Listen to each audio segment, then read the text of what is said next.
Gracias, Antonio y Marcela. El día de hoy nos encontramos con la licenciada Gloria Alicia Adame Mireles. Ella es jueza primero de juicio civil oral, que nos hablará respecto del arrendamiento. ¿Cómo está, licenciada? Muy buenos días. Buenos días. Muy bien, gracias. El contrato de arrendamiento es muy conocido y es un término en el que todos estamos familiarizados. ¿Podría explicarnos desde el punto de vista legal qué es en sí el arrendamiento? El arrendamiento es un contrato en donde dos partes se comprometen en forma recíproca. Una a conceder el uso o goce temporal de una cosa y otra a dar un precio cierto en dinero, a lo que se le llama comúnmente renta. Esa es la definición desde el punto de vista legal. Muy bien.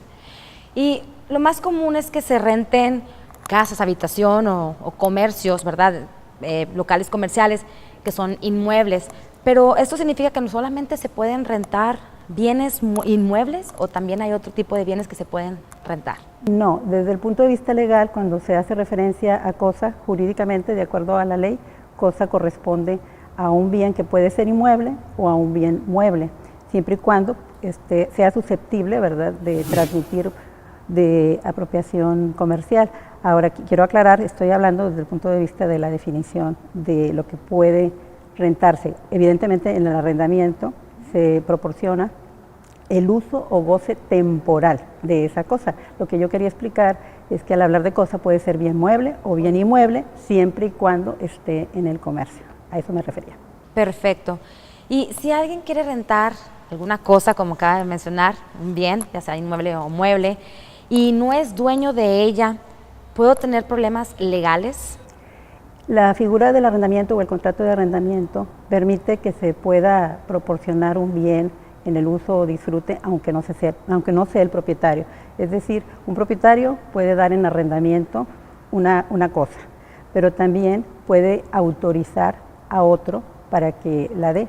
Entonces la ley permite que aquel que esté facultado pueda dar en arrendamiento alguna cosa. Inclusive en un contrato de arrendamiento, el arrendador, que es el que proporciona el uso o goce, le permite en ocasiones al arrendatario subarrendar, y el subarrendatario puede a su vez transmitir el uso o goce de esa cosa.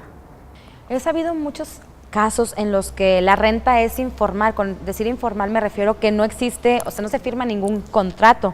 En su experiencia como jueza, ¿recomendaría que siempre se firmen contratos y en su caso, por qué?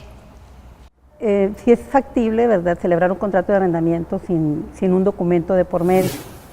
La ley hace referencia a que debe de ser escrito pasando de determinada cantidad, habla de cuotas del monto de la renta, y atendiendo a que esa norma ya está muy obsoleta, realmente todo debería de ser por escrito, pero eso no significa que no pueda celebrarse de manera verbal. Sin embargo, la recomendación sería que se haga de manera escrita, porque eso va a facilitar, en caso de que surja un conflicto, un problema entre el arrendador y el arrendatario, la prueba ya dentro de un juicio. Entonces, sí es más recomendable que sea mediante escrito, mediante contrato escrito. Sí, porque en caso de que se quisiera demandar al arrendatario o al arrendador, que no creo, tendría que haber un documento, como menciona, y sería el contrato, ¿verdad?, en sí. Sería más fácil la prueba. La prueba. La ley permite que en un momento dado se interponga una demanda si no hay un documento, pero hay medios procesales para preparar una demanda para poder acudir al órgano jurisdiccional. Excelente. Y si no se pacta un tiempo determinado de renta, ¿pueden desalojar al inquilino en cualquier momento o tiene que pasar algún plazo? En el contrato puede pactarse un término de vigencia o puede omitirse o puede pactarse como indefinido, pero eso no significa que sea lo correcto, lo legal. Entonces, para dar certeza, la ley establece que debe de darse un aviso de terminación. Ese aviso puede ser en forma judicial, es decir, a través de un procedimiento que se llama de jurisdicción voluntaria, a través de un juzgado, o también puede ser en forma extrajudicial, mediante un notario, o incluso en forma privada, mediante la intervención con 2 testigos. Y ese aviso, la ley señala, ¿verdad?, que a partir del aviso tendrán 60 días para la desocupación. Ahora, en el caso de que en el contrato se establezca una cláusula en el sentido de que puede terminar por un aviso, a veces se ve en la práctica que en los contratos los mismos arrendador y arrendatario establecen la posibilidad de que con un aviso se dé por terminado y hablan de un término que generalmente manejan en la práctica, lo que hemos visto es de 30 días, pero el término que habla la ley es de 60. Pero sí se requiere el aviso porque sería un estado de incertidumbre que de repente quieras dar por terminado y en un momento dado privar del uso o goce del bien sin una notificación previa. Licenciada, nos comentaba que no solamente el dueño, el propietario del inmueble puede rentarlo. ¿Existen algunas limitantes al respecto que establezca la ley? En el caso de menores de edad, para que pueda darse en arrendamiento un bien de su propiedad, se requiere que los que ejercen la patria potestad pidan autorización judicial. Y hay una limitante en cuanto a los que ejercen la patria potestad, en el sentido de que no podrán dar en arrendamiento en un término superior a 5 años ni pedir rentas anticipadas por 2 años. Esa es una de las limitantes que marca la ley. También la ley contempla otras limitantes, como en el caso del albacea. En el caso del albacea estamos hablando de que el propietario fallece, entonces el albacea jurídicamente es el administrador de los bienes de la herencia y está facultado dentro de esa administración para dar en arrendamiento, pero hasta con un límite de tiempo por 1 año. Y en el caso de que fuese un arrendamiento por un término mayor, se va a requerir el consentimiento de los demás herederos. Entonces la ley sí tiene ciertas especificaciones. También en el caso de personas incapacitadas, la ley maneja la figura del tutor, que es el que va a representar los intereses del mismo y por lo tanto como persona que va precisamente a cuidar esos intereses, también maneja la ley un límite de tiempo en caso de que se dé en arrendamiento. Y esos son los tipos de limitantes que establece la legislación y precisamente atendiendo a que el espíritu, por ejemplo, de los que ejercen la patria potestad o en el caso del tutor o en el caso del albacea, el espíritu de la ley, el sentido es que se supone que esas personas son administradores y que van a salvaguardar los intereses de lo que están representando, de la sucesión, de los incapacitados, de los menores. Entonces, las limitantes que establece la ley sería en caso de que hubiese menores de edad, incapaces, los tutores serían, ¿verdad?, los que tendrían esta facultad, y los albaceas, como me acaba de mencionar. Sí. Muy bien. Suponiendo que quisiera dar en arrendamiento algún inmueble, ¿existe algún máximo de tiempo, por ejemplo, pues no sé, que no pasen de 10 años? La ley contempla, atendiendo al propósito del arrendamiento, el destino que se va a dar en el inmueble, ya sea comercio, industria o casa-habitación, ciertos limitantes. 10 años para casa-habitación, 40 para comercio y 50 para industria.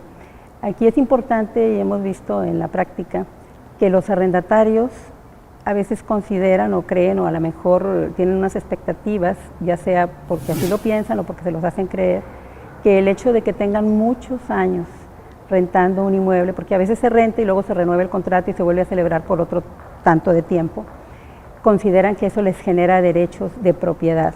Entonces es importante que la ciudadanía sepa, los estudiantes de Derecho también, toda la comunidad, que cualquier persona que les asesore o que les refiera que pueden aspirar por el tiempo a que el solo transcurso del tiempo les va a generar un derecho de propiedad, está equivocada jurídicamente.